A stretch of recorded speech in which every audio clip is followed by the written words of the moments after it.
Hey everyone, let's take a trip through time and see how military alliances have shaped our world, starting with the big one, NATO.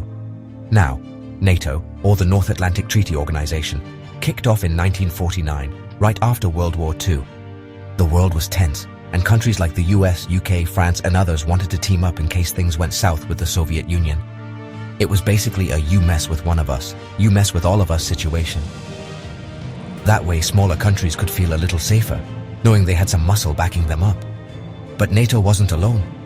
The Soviet Union and its friends built their own squad, the Warsaw Pact, in 1955. It was the classic my team versus your team lineup, and it defined the Cold War for decades.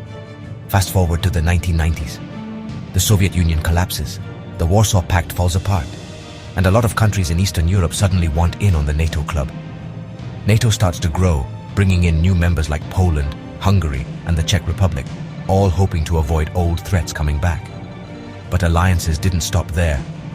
Halfway across the world, Asia had its own versions. Think of the Southeast Asia Treaty Organization, or SEATO, which tried to keep communism in check in the 1950s and 60s.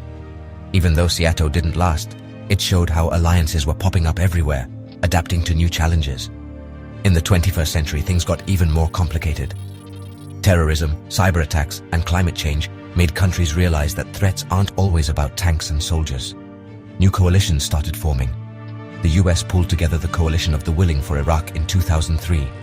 And in Asia, we've got the Quad, Australia, India, Japan, and the US, focusing on keeping things stable in the Indo-Pacific.